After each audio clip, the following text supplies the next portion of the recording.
share, komentar, dan kalau pentingnya subscribe. Semoga bermanfaat dan mendapatkan video selanjutnya yang lebih menarik. Terima kasih. Assalamualaikum warahmatullahi wabarakatuh. Alhamdulillahilladzi arsala rasulahu bil huda wa dinil haqq liyudlirahu 'alad dini kullihi wa kafa billahi syahida. Asyhadu an la ilaha illallah wahdahu la syarika lah wa asyhadu anna Muhammadan 'abduhu wa rasuluh la nabiyya ba'dah. Ya ayyuhalladzina amanu taqullaha haqqa tuqatih wa la tamutunna illa wa antum muslimun. Qala Allah Ta'ala fi kitabihil karim, a'udzu billahi minasy syaithanir rajim. Bismillahirrahmanirrahim. Innal ladzina kafaru sawa'un 'alaihim a anzartahum am lam tunzirhum la yu'minun. Qala 'ida ya ayyuhalladzina amanu taqullaha wa qulu qawlan syadida. Sadaqallahul azim. Allahumma arhamna bil Qur'an. Saudaraku semua seiman dan seagama dimanapun kita berada, pertama-tama sekali marilah kita memanjatkan puji dan syukur hadirat Allah Subhanahu wa Ta'ala, karena Allah Subhanahu wa Ta'ala senantiasa memberikan kepada kita baik itu nikmat kesempatan, nikmat kesehatan, serta nikmat iman dan Islam, sehingga kita masih tetap kuat, sehat dalam melakukan aktivitas kita dalam kehidupan sehari-hari, khususnya melakukan ibadah kepada Allah Subhanahu wa Ta'ala. Salawat dan taslim tak lupa pula kita kirimkan buat junjungan kita Nabiullah Muhammad sallallahu alaihi wasallam, kepada para sahabat-sahabatnya, keluarganya, dan insya Allah kepada kita semua yang setia mengikuti sunnah-sunnah beliau, Nabi kita Nabiullah Muhammad sallallahu alaihi wasallam. Jamaah rahimakumullah, alhamdulillah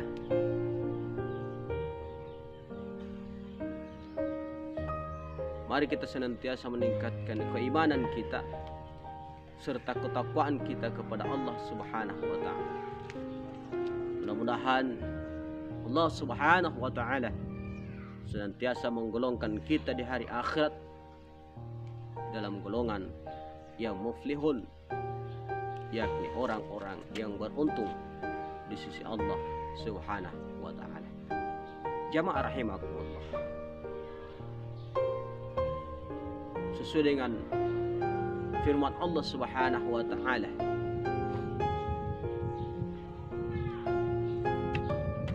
dalam surah Al-Baqarah ayat 7 yang berbunyi, A'udzu billahi minasy syaithanir rajim. Bismillahirrahmanirrahim.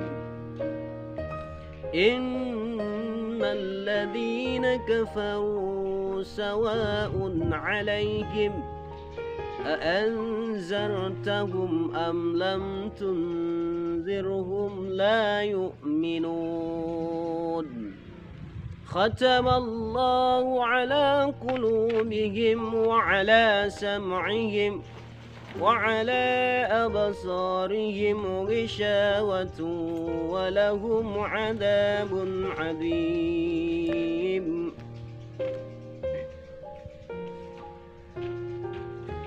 Allah Subhanahu wa Ta'ala berfirman, di mana Allah Subhanahu wa Ta'ala menegaskan dalam ayatnya tadi. Allah Subhanahu wa Ta'ala berfirman, innal ladzina kafaru, sesungguhnya Mereka itu sama dengan orang kafir. Sawa'un alaihim. Walaupun kita memperingatinya, apalagi tidak. Anzartahum am lam tunzirhum la yu'minun. Maka mereka itu sama saja tidak akan beriman. Sehingga Allah Subhanahu wa taala mengatakan khatamallahu ala qulubihim wa ala sam'ihim.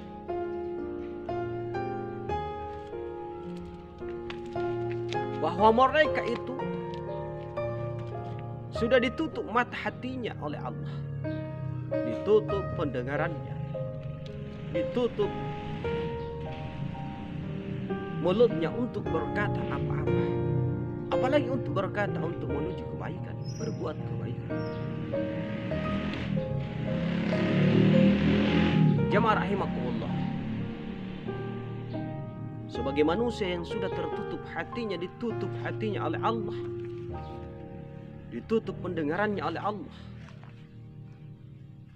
maka ini sangat berbahaya, kata Allah Subhanahu wa taala. Makanya Allah Subhanahu wa taala menyampaikan kepada kita agar supaya kita menjaga hati kita, menjaga lidah kita. Karena tajamnya lidah itu lebih tajam daripada pedang.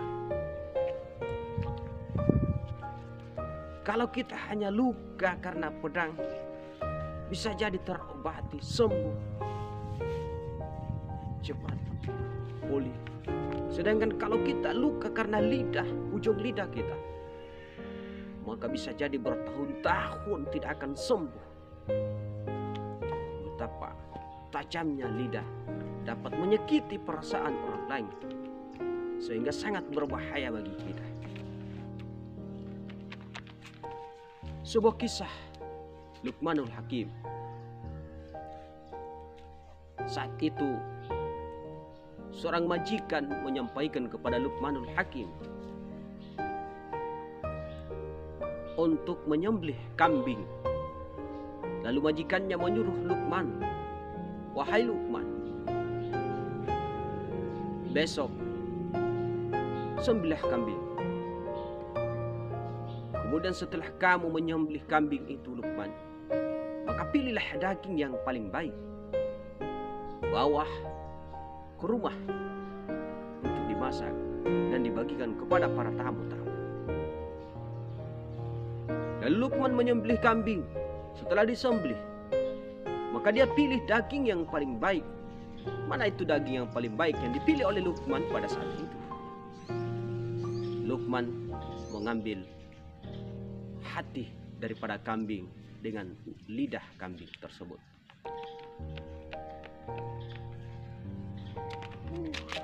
Lalu dimasak dan disiapkan untuk jamuan para tamu majikan. Setelah itu, majikan lagi kembali menyuruh Luqman, "Wahai Luqman, sekarang kamu sudah membawa daging yang paling baik. Maka besok kamu kembali menyembelih kambing. Silakan sembelih kambing. Kemudian pilih daging yang paling buruk.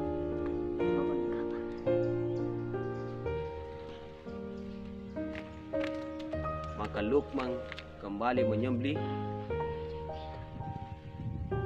dan mengambil kembali hati dan lidah, lalu membawa ke majikannya.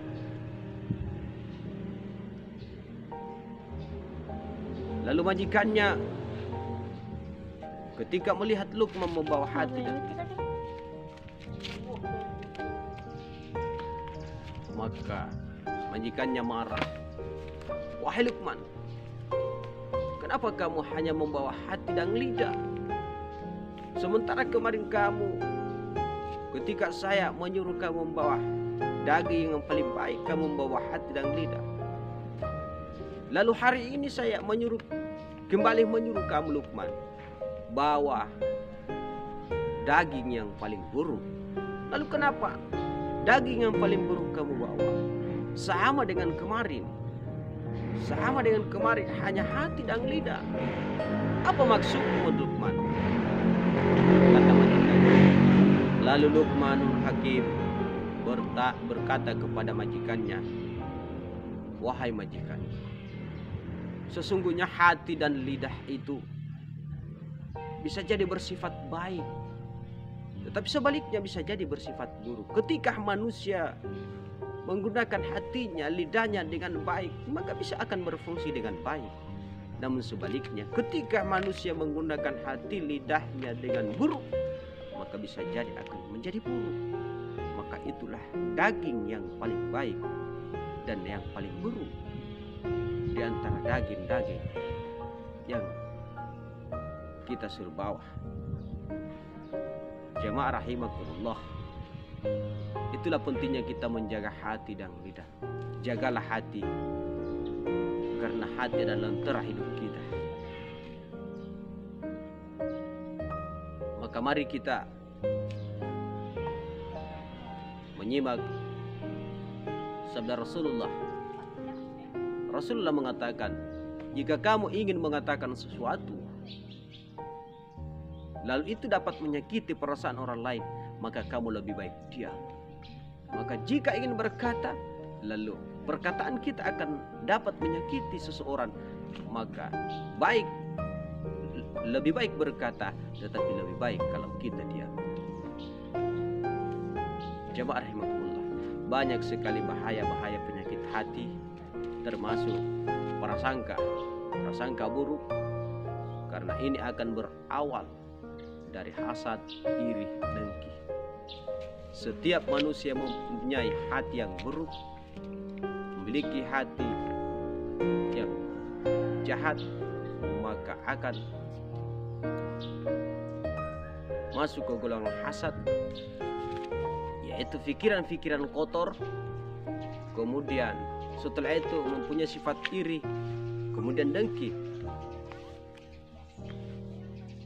Dia iri melihat saudara-saudaranya dalam keadaan senang.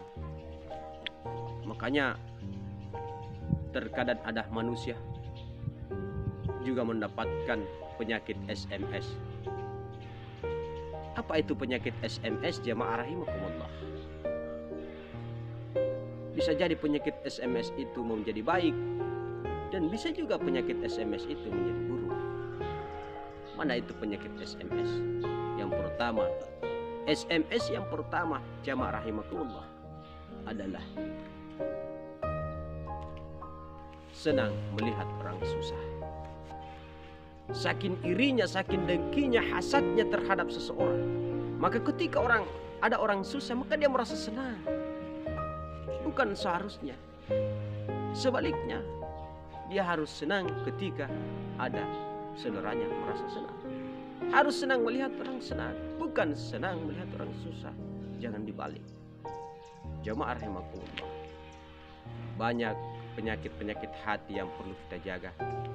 Di samping hasad, iri, dengki, dan juga terkadang ada sifat dendam, bahkan ria, membangga-banggakan, menyombongkan diri.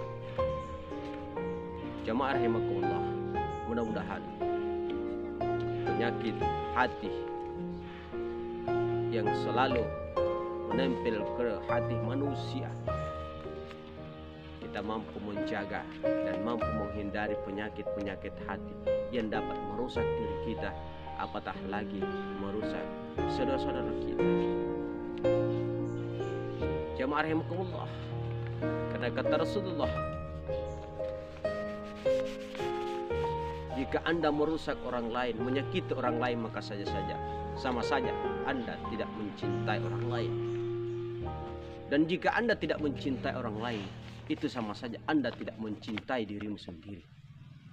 Sebaliknya, jika Anda mencintai dirimu sendiri, maka cintailah orang lain. Sayangilah orang lain jika Anda menyayangi dirimu sendiri. Sadaqallahul azim. Subhanakallahumma wa bihamdika asyhadu an la ilaha illa anta astaghfiruka wa atubu ilaik. Subhana rabbika rabbil izzati amma yasifun wa salamun 'alal mursalin walhamdulillahi rabbil alamin. Sekian, assalamualaikum warahmatullahi wabarakatuh. Kau tak ada pekerjaan kapan ni Pak?